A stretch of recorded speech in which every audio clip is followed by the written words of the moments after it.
Good morning, students. Welcome to LMS, Department of Collegiate Education, Karnataka. ಈ ಒಂದು session ಅಲ್ಲಿ ನಾವು ಫಿನಾನ್ಷಿಯಲ್ ಮ್ಯಾನೇಜ್ಮೆಂಟ್ ನ ಕ್ಯಾಪಿಟಲ್ ಬಜೆಟಿಂಗ್ ಚಾಪ್ಟರ್ ಬಗ್ಗೆ ಡಿಸ್ಕಸ್ ಮಾಡೋಣ. In the previous class, we discussed about the theory concepts of internal rate of return method. ಹಿಂದಿನ class ಅಲ್ಲಿ ನಾವು IRR ಅಥವಾ ಇಂಟರ್ನಲ್ ರೇಟ್ ಆಫ್ ರಿಟರ್ನ್ ಅಂತ ಏನು ಮೆಥಡ್ ಇದೆ, one of the techniques of evaluating ಅಥವಾ ಇವ್ಯಾಲ್ಯೂಯೇಷನ್ ಆಫ್ ಕ್ಯಾಪಿಟಲ್ ಬಜೆಟಿಂಗ್, ಅದರ theory ಕಾನ್ಸೆಪ್ಟ್ಸ್ಗಳನ್ನ ನಾವು ತಿಳ್ಕೊಂಡಿದ್ವಿ.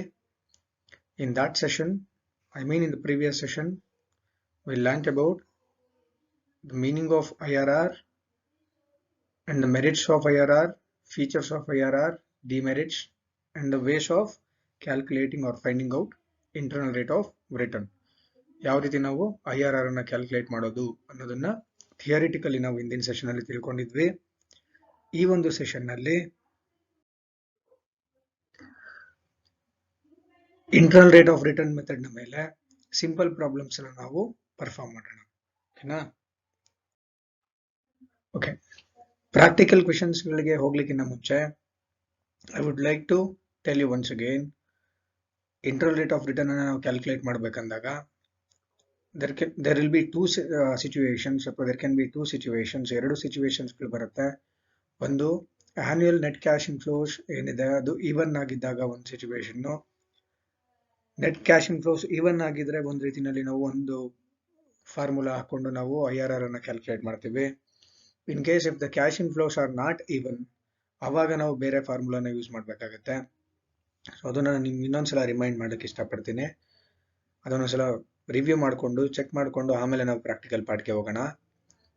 ಯಾವಾಗ ಕ್ಯಾಶ್ ಇನ್ಫ್ಲೋಸ್ ಈವನ್ ಇರುತ್ತೋ ಅವಾಗ ನಾವು ಪ್ರೆಸೆಂಟ್ ವ್ಯಾಲ್ಯೂ ಫ್ಯಾಕ್ಟರ್ ಅನ್ನ ಮೊದಲಿಗೆ ಕ್ಯಾಲ್ಕುಲೇಟ್ ಮಾಡ್ಕೊಂತೀವಿ. ಪ್ರೆಸೆಂಟ್ ವ್ಯಾಲ್ಯೂ ಫ್ಯಾಕ್ಟರ್ ಹೇಗೆ ಕಂಡುಹಿಡ್ಕೋತೀವಪ್ಪ ಅಂದ್ರೆ initial outlay divided by annual cash inflow. ಓಕೆನಾ? ಈ ಒಂದು ಫಾರ್ಮುಲಾ ಹಾಕೊಂಡ್ರೆ ನಮಗೆ ಪ್ರೆಸೆಂಟ್ ವ್ಯಾಲ್ಯೂ ಫ್ಯಾಕ್ಟರ್ ಸಿಗುತ್ತೆ. Once we find out the present value factor, then we have to search the present value annuity table to find out the rate.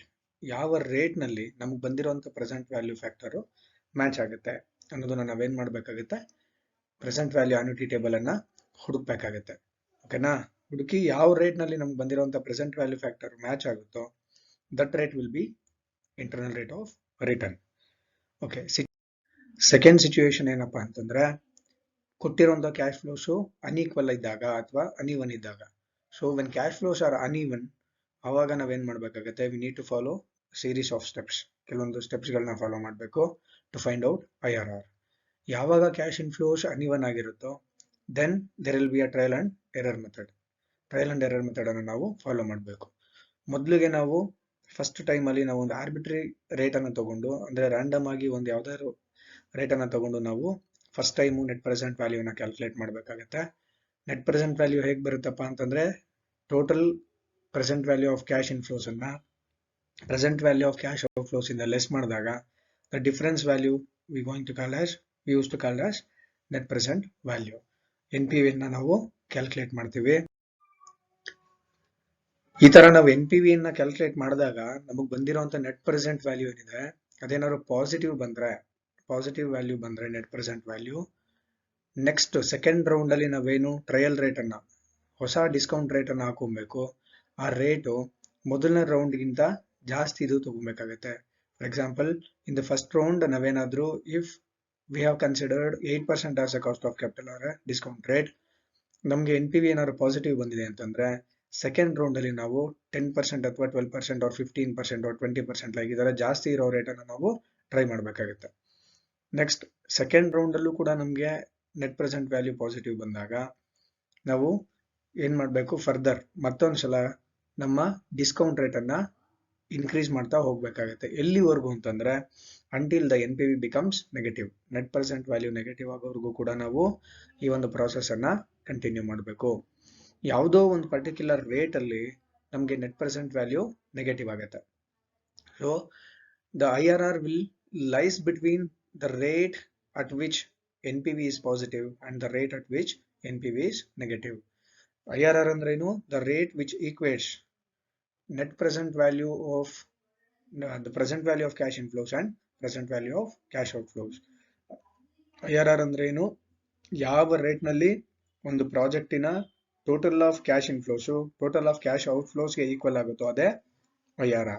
So ನಾವೀಗ ಇಷ್ಟು process ಅನ್ನ ಮಾಡಿದ್ಮೇಲೆ ಸುಮಾರು ರೇಟ್ಗಳಲ್ಲಿ ನಮಗೆ NPV ಪಾಸಿಟಿವ್ ಬಂದಿರುತ್ತೆ, ಯಾವುದೋ ಒಂದು ರೇಟ್ನಲ್ಲಿ NPV ನೆಗೆಟಿವ್ ಬರುತ್ತೆ. ಸೊ ನಮಗೆ IRR ಪಾಸಿಟಿವ್ ಬಂದಿರುವಂತ ರೇಟ್ ಹಾಗೂ ನೆಗೆಟಿವ್ ಬಂದಿರುವಂತ ರೇಟ್ ಇವೆರಡು ಮಧ್ಯದಲ್ಲಿ ಇರುತ್ತೆ. ಇಷ್ಟು ಪ್ರಾಸೆಸ್ ಮುಗಿದ ಮೇಲೆ ನಾವೇನ್ ಮಾಡ್ಬೇಕಪ್ಪ ಅಂತಂದ್ರೆ there is a formula to find out the exact internal rate of return. ಏನು ಫಾರ್ಮುಲಾ ಅಂದ್ರೆ IRR is equal to base factor. Base factor ಅಂದ್ರೆ ಯಾವ ರೇಟ್ ನಲ್ಲಿ ನಮಗೆ ಪಾಸಿಟಿವ್ ಬಂದಿತ್ತು IRR, that is a base factor, plus positive net present value.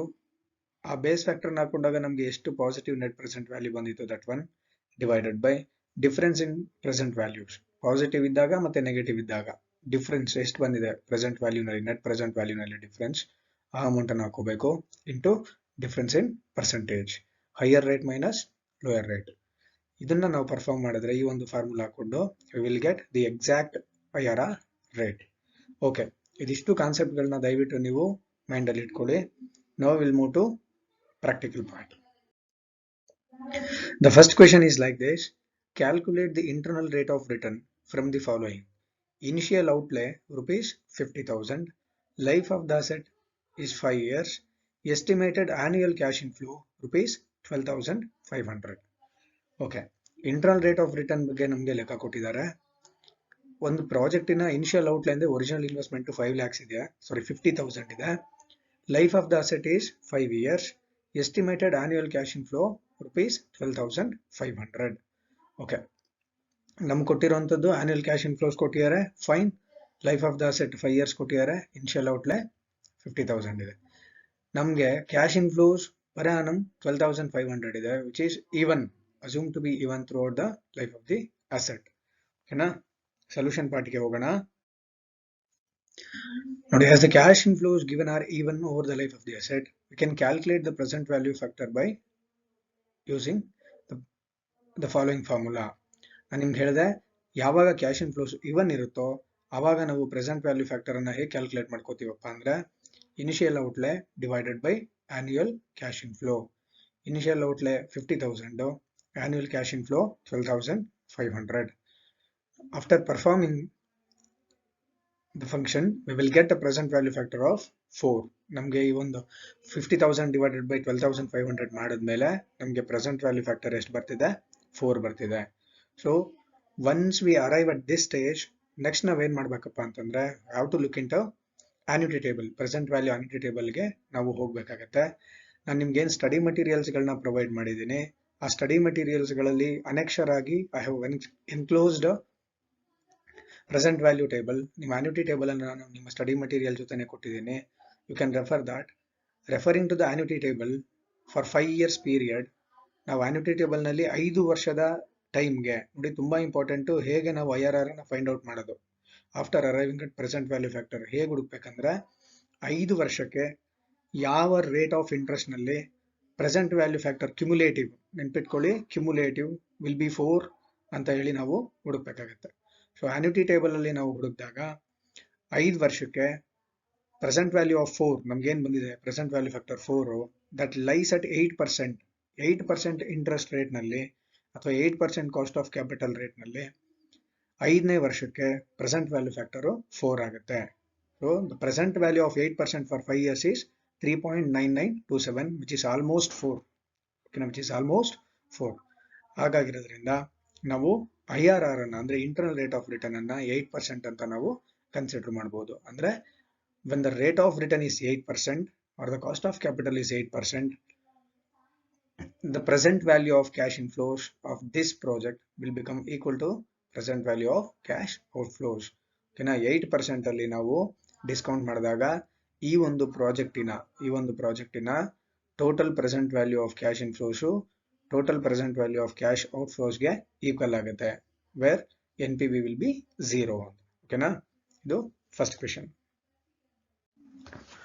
So ಮೊದಲಿಗೆ ನಾವೇನ್ ಮಾಡಬೇಕು, when cash flows are even we need to find out present value factor. Present value factor ಬಂದ ಮೇಲೆ ಆನ್ಯುಟಿ ಟೇಬಲ್ ಅನ್ನು refer ಮಾಡಬೇಕು. Annuity table ಅಲ್ಲಿ ನಾವು cumulative ಅನ್ನ ನೋಡಬೇಕು. ಕ್ಯುಮುಲೇಟಿವ್ 5 ಇಯರ್ಸ್ಗೆ 4 ಯಾವ ರೇಟ್ ನಲ್ಲಿ ಸಿಗುತ್ತೆ ಅಂತ ಹುಡುಕಿದಾಗ ನಮಗೆ 8% ಅಲ್ಲಿ ಅಂತ ಗೊತ್ತಾಗಿದೆ ಅಪ್ರಾಕ್ಸಿಮೇಟ್ ಆಗಿ. So present value factor for 5 years at 8% rate comes around 3.9927 or 3.993, which is almost near to 4. So ಅದು 8% ಅಲ್ಲಿ ಹ್ಯಾಪನ್ ಆಗುತ್ತೆ. ಆದ್ರಿಂದ ನಾವು ಇಂಟರ್ನಲ್ ರೇಟ್ ಆಫ್ ರಿಟರ್ನ್ ಅನ್ನ 8% ಅಂತ ಹೇಳಿ ಡಿಸೈಡ್ ಮಾಡ್ಬೋದು. ಓಕೆನಾ? ಅಂದ್ರೆ ಅರ್ಥ ಏನು? 8% ಕಾಸ್ಟ್ ಆಫ್ ಕ್ಯಾಪಿಟಲ್ ಇದ್ದಾಗ ನಾವು ಡಿಸ್ಕೌಂಟಿಂಗ್ ಮಾಡಿದ್ರೆ 12,500 ಇಂಟು 3.9927 ಮಾಡಿದ್ರೆ we will get 50,000 as a discounted present value of inflows, which is equal to the annual cash outflow ಅಥವಾ ಸಾರಿ ಇನಿಷಿಯಲ್ ಔಟ್ಲೆ 50,000 ಗೆ ಈಕ್ವಲ್ ಆಗುತ್ತೆ. 8% ಅಲ್ಲಿ ಈ ಒಂದು ಪ್ರಾಜೆಕ್ಟ್ ಅನ್ನ NPV will be 0. ಓಕೆನಾ? We'll move to next question. Cost of the project is rupees 60,000. Annual cash inflow rupees 24,000 for 4 years. The present value factors are as follows. Calculate IRR. Okay. 4 years ಗೆ relate ಆಗಿರುವಂತ data ಕೊಟ್ಟಿದ್ದಾರೆ. Cost of the project 60,000, which means initial outlay ಅಥವಾ original investment. Annual cash inflows are even 24,000 for 4 years. Even ಆಗಿದೆ. So again we need to calculate present value factor. ಓಕೆನಾ? Present value factor ಅನ್ನ ನಾವು calculate ಮಾಡ್ಕೋಬೇಕಾಗುತ್ತೆ. ಅವರೇ ಈಗ already ನಮಗೆ P V factor at 20% ಮತ್ತೆ P V factor at 22% question ಅಲ್ಲೇ ಕೊಟ್ಬಿಟ್ಟಿದ್ದಾರೆ. 20% ನ ಪಿ ವಿ ಫ್ಯಾಕ್ಟರು 4 ಇಯರ್ಸ್ಗೆ ಟೋಟಲ್ 2.5887 ಆಗುತ್ತೆ. 22% ನ ಪಿ ವಿ ಫ್ಯಾಕ್ಟರು 2.4936 ಆಗುತ್ತೆ. Okay, let us move to solution part. As the cash flows given are even over the life of the asset, we can calculate the present value factor by the following formula. The present value factor ಅನ್ನು ನಾವು ಈಗ calculate ಮಾಡ್ಕೊಳ್ಳೋಣ. Initial outlay 60,000, annual cash inflows 24,000. So the present value factor is 2.5. Once we arrived at present value factor, we have to look into the present value annuity table. ಓಕೆನಾ? Cumulative ನೋಡ್ಬೇಕಾಗತ್ತೆ ನಾವೀಗ. Annuity table ಅಲ್ಲಿ ನೋಡಿದಾಗ 4 ಇಯರ್ಸ್ಗೆ 2.5 ನ present value factor 20 ಮತ್ತೆ 22% ಎರಡರ ಮಧ್ಯದಲ್ಲಿ ಆಗುತ್ತೆ. ಓಕೆನಾ? The present value factor of 2.5 lies between 20% and 22%. ಈ ಎರಡು ರೇಟ್ಗಳ ಮಧ್ಯದಲ್ಲಿ ಅಪ್ರಾಕ್ಸಿಮೇಟ್ ಆಗಿ ಆಗುತ್ತೆ. ಸೊ ಎಕ್ಸಾಕ್ಟ್ ಆಗಿ ನಾವು ಹೇಳಕ್ಕಾಗಲ್ಲ, ಯಾಕಂದ್ರೆ ಎಕ್ಸಾಕ್ಟ್ ಅಮೌಂಟ್ ಕೂಡ ಸಿಕ್ತಿಲ್ಲ ನಮಗೆ. That is why we need to calculate or compute the present values of cash inflows and then NPV. ಅದಾದ್ಮೇಲೆ ನಾವು ಎಕ್ಸಾಕ್ಟ್ IRR ಅನ್ನ ಕ್ಯಾಲ್ಕುಲೇಟ್ ಮಾಡಬೇಕಾಗುತ್ತೆ. So therefore let us calculate present values of cash inflows at both the rates. ಮೊದಲಿಗೆ ನಾವು 20% ಅಲ್ಲಿ calculate ಮಾಡೋಣ. present values of cash flows at 20%, 24,000 into 2.5887 rupees 62,129. Net present value ಅನ್ನ calculate ಮಾಡೋಣ. 62,129 ಅಂದ್ರೆ present value of cash inflows minus present value of cash outflows 60,000. NPV is 2,129. Next 22% ಅಲ್ಲಿ ನಾವು net present ವ್ಯಾಲ್ಯೂನ ಕ್ಯಾಲ್ಕುಲೇಟ್ ಮಾಡೋಣ. 22% ಅಲ್ಲಿ ನಮಗೆ ಬಂದಿರುವಂತ present value factor, total present value factor 2.4936. Annual cash inflows even ಇದೆ. 24,000 into 2.4936 ಹಾಕೊಂಡ್ವಿ. We got the present value, total present value of cash inflows rupees 59,846. Okay, net present value is equal to present value of cash inflows, which is 59,846 minus present value of cash outflows rupees 60,000. Negative minus 154 ಬಂದಿದೆ. Okay, ಈಗ trial and error method ಅಲ್ಲಿ ನಾವು ಮಾಡಿದ್ದು. So ಎರಡು ಅಮೌಂಟ್ಗಳು ಬಂದಿದೆ, ಒಂದು positive net present value, ಮತ್ತೊಂದು negative net present value. Where the rate of interest is 20%, we got the positive net present value of rupees 2,129, where the discount rate or a cost of capital is 22%, we got a net present value of minus 154. Okay, ನಾವೀಗ exact IRR ಅನ್ನ calculate ಮಾಡೋಣ. Exact IRR ನ calculate ಮಾಡಬೇಕಂದಾಗ ನಾವು ಒಂದು ಫಾರ್ಮುಲಾನ ಹಾಕೋಬೇಕಾಗತ್ತೆ. ಏನಪ್ಪ formula ಅಂದ್ರೆ IRR is equal to base factor plus positive net present value divided by difference in present values into difference in percentage.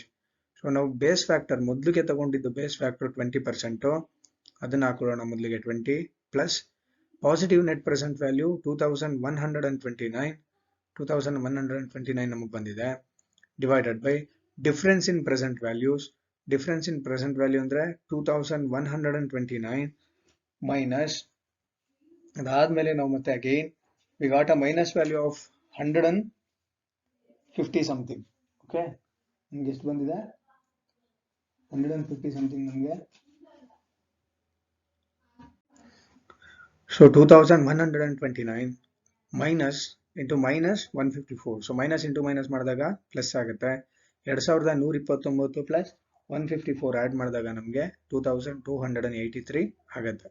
ಓಕೆನಾ? Difference in present value ಎಷ್ಟಾಗುತ್ತೆ? 2129 minus into minus 154, ನಮಗದು 2283 ಆಗುತ್ತೆ. Into difference in percentage, greater percentage 22 and the lowest rate discount rate is 20. So simplify ಮಾಡಿದಾಗ 20 plus 2129 divided by 2283 into 2. Further simplify ಮಾಡಿದ್ರೆ ನಮಗೆ 20 plus 1.865 ಬರುತ್ತೆ.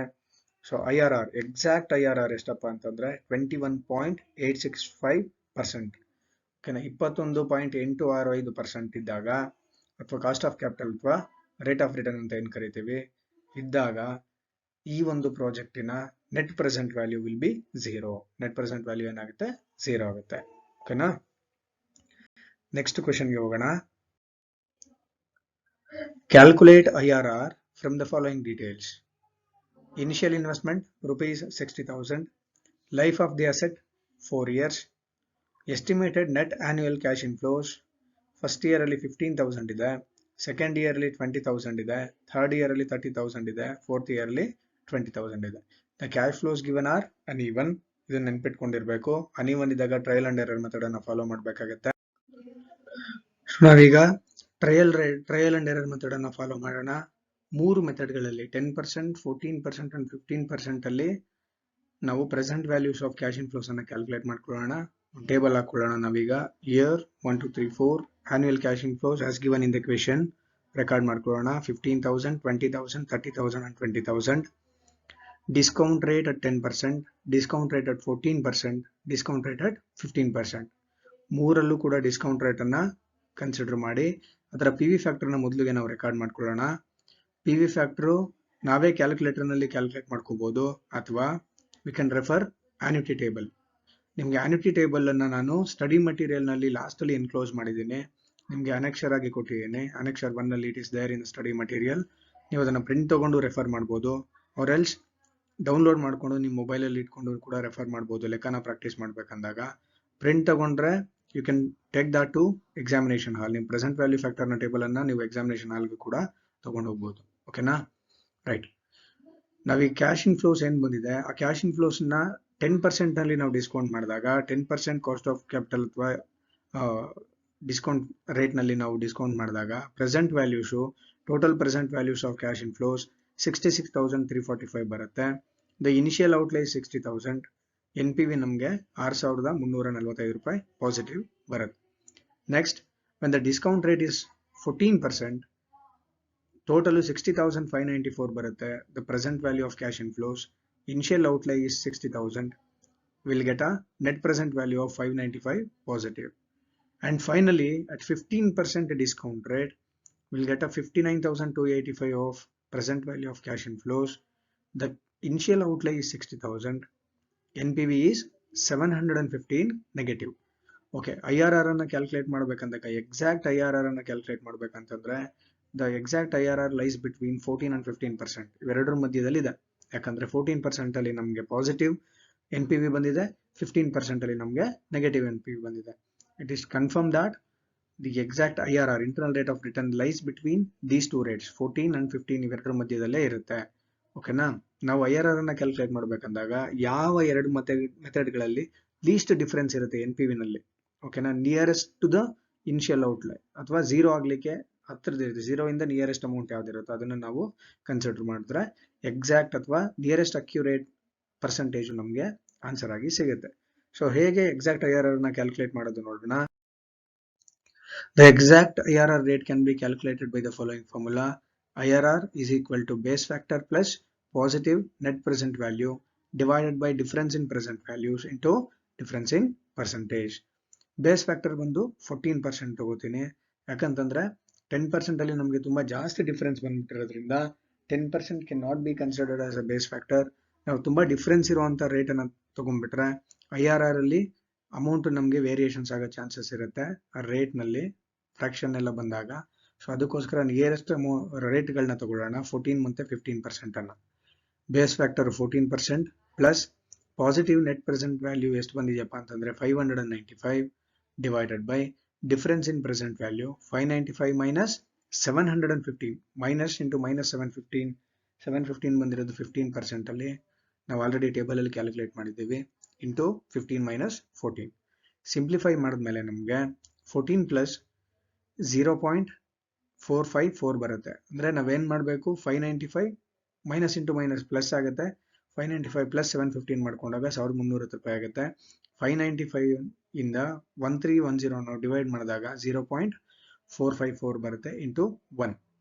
So exact internal rate of return will be 14.45%. ಇಲ್ಲಿಗೆ ನಾವು 3 ಲೆಕ್ಕಗಳನ್ನ internal rate of return ಮೇಲೆ practice ಮಾಡಿದ್ದೀವಿ. 3 ಲೆಕ್ಕಗಳು ಕೂಡ ಡಿಫ್ರೆಂಟ್ ಮೆಕ್ಯಾನಿಸಮ್ ಅನ್ನ ಇನ್ವಾಲ್ವ್ ಆಗಿದ್ದು, ಮೊದಲನೇ ಲೆಕ್ಕದಲ್ಲಿ ಕ್ಯಾಶ್ ಫ್ಲೋಸ್ ಇವನ್ ಇತ್ತು. ಕ್ಯಾಶ್ ಫ್ಲೋಸ್ ಇವನ್ ಇದ್ದಾಗ ನಾವೇನ್ ಮಾಡಿದ್ವಿ, 4 ನಮಗೆ PV ಫ್ಯಾಕ್ಟರ್ ಬಂತು, present value factor. When we referred the annuity table, 4 ಎಲ್ಲಿ ಯಾವ ರೇಟ್ ನಲ್ಲಿ ಹ್ಯಾಪನಿಂಗ್ ಆಗ್ತಿತ್ತಪ್ಪ ಅಂತಂದ್ರೆ ಫಾರ್ 5 years ಆಫ್ ಟೈಮ್ 8% ಅಲ್ಲಿ ರೆಕಾರ್ಡ್ ಆಗಿತ್ತು. We considered 8% as a internal rate of return. In the second question, though the cash inflows were even, ನಮಗೆ present value factor ಬಂದ್ಬಿಟ್ಟು 2 ರೇಟ್ಗಳ ಮಧ್ಯದಲ್ಲಿ ಸೇರ್ಕೊಂಡಿತ್ತು, 20% ಮತ್ತೆ 22% ಎರಡರ ಮಧ್ಯದಲ್ಲಿ ಸೇರ್ಕೊಂಡಿತ್ತು. ಸೊ ಅದನ್ನು ನಾವು ಫಾರ್ಮುಲಾ ಹಾಕೊಂಡು ಕ್ಯಾಲ್ಕುಲೇಟ್ ಮಾಡ್ಕೊಂಡ್ವಿ. V got the IRR of 21.865%. whereas in case of question number 3, ಇಲ್ಲೂ ಕೂಡ ಅಷ್ಟೇ ನಾವು 3 ರೇಟ್ಗಳನ್ನ ಟ್ರೈ ಮಾಡಿದ್ವಿ, 10%, 14% ಮತ್ತೆ 15%. 10 ಮತ್ತೆ 14% ಅಲ್ಲಿ we got a positive net present value, but 15% cost of rate ಅಥವಾ ಡಿಸ್ಕೌಂಟಿಂಗ್ ರೇಟ್ ನಲ್ಲಿ we got a negative net present value. ಇವೆರಡನ್ನ ನಾವು 14 ಮತ್ತೆ 15% ಅನ್ನ ಕನ್ಸಿಡರ್ ಮಾಡಿದ್ವಿ. 14% ಬೇಸ್ ಫ್ಯಾಕ್ಟರ್ ಆಗಿ ಕನ್ಸಿಡರ್ ಮಾಡಿಕೊಂಡು ಕ್ಯಾಲ್ಕುಲೇಟ್ ಮಾಡಿದಾಗ ನಮಗೆ ಇಂಟರ್ನಲ್ ರೇಟ್ ಆಫ್ ರಿಟರ್ನ್ 14.45% ಬಂದಿದೆ. ಓಕೆನಾ? Thank you. ಇಲ್ಲಿಗೆ ನಾವು ಸಿಂಪಲ್ ಪ್ರಾಬ್ಲಮ್ಸ್ಗಳನ್ನ IRR ಮೇಲೆ ಮುಗಿಸ್ತಿದ್ದೀವಿ. In the next session IRR ಮೇಲೆ 15 ಮಾರ್ಕ್ಸ್ ಲೆಕ್ಕಗಳನ್ನ ನಾವು ಪ್ರಾಕ್ಟೀಸ್ ಮಾಡೋಣ. ಸೊ ಇಲ್ಲಿವರೆಗೆ ಏನ್ ಲೆಕ್ಕಗಳು ಮಾಡಿದ್ವಿ, 3 ಈ ಕ್ವೆಶನ್ಸ್ಗಳನ್ನ, ಈ ತರದ ಕ್ವೆಶನ್ಸ್ಗಳನ್ನ ನಿಮ್ಮ ಎಕ್ಸಾಮಿನೇಷನ್ ಅಲ್ಲಿ 10 ಮಾರ್ಕ್ಸ್ಗೆ ಅಥವಾ 5 ಮಾರ್ಕ್ಸ್ಗೆ ಕೇಳುವಂತ ಚಾನ್ಸಸ್ ಇರುತ್ತೆ. ಈಗ ನೆಕ್ಸ್ಟ್ ಸೆಷನ್ ಅಲ್ಲಿ ನಾವು 15 ಮಾರ್ಕ್ಸ್ ಲೆಕ್ಕಗಳನ್ನ, internal rate of return separate ಆಗಿ ಕೇವಲ ಇಂಟರ್ನಲ್ ರೇಟ್ ಆಫ್ ರಿಟರ್ನ್ ಅಷ್ಟನ್ನೇ ಕೇಳಿರಲ್ಲ, ಕಂಬೈನ್ಡ್ ಅಡ್ಜಸ್ಟ್ಮೆಂಟ್ಸ್ ಗಳಿರುತ್ತೆ, ಕಂಬೈನ್ಡ್ ಟೆಕ್ನಿಕ್ಸ್ ಗಳ ಮೇಲೆ ಲೆಕ್ಕಗಳು ಬರುತ್ತೆ ಇನ್ಮೇಲಿಂದ. ಅಂದ್ರೆ ಒಂದೇ ಲೆಕ್ಕದಲ್ಲಿ ನೆಟ್ ಪ್ರೆಸೆಂಟ್ ವ್ಯಾಲ್ಯೂ ಮತ್ತೆ IRR ಎರಡನ್ನೂ ಕೂಡ ನಾವು ಕ್ಯಾಲ್ಕುಲೇಟ್ ಮಾಡುವಂತ ಲೆಕ್ಕಗಳು ಬರುತ್ತೆ. ಅದನ್ನೆಲ್ಲ ನಾವು ನೆಕ್ಸ್ಟ್ ಸೆಷನ್ ಅಲ್ಲಿ ಡಿಸ್ಕಸ್ ಮಾಡೋಣ. ನೆಕ್ಸ್ಟ್ ಸೆಷನ್ ಅಲ್ಲಿ ನಾವು ಸ್ವಲ್ಪ ಅಡ್ವಾನ್ಸ್ಡ್ ಆಗಿರುವಂತ 15 ಮಾರ್ಕ್ಸ್ಗೆ ಅಂದ್ರೆ ಸೆಕ್ಷನ್ C ಗೆ ಬರುವಂತ ಕ್ವೆಶನ್ಸ್ಗಳನ್ನ, ಪ್ರಾಬ್ಲಮ್ಗಳನ್ನ ಪ್ರಾಕ್ಟೀಸ್ ಮಾಡೋಣ. Thank you.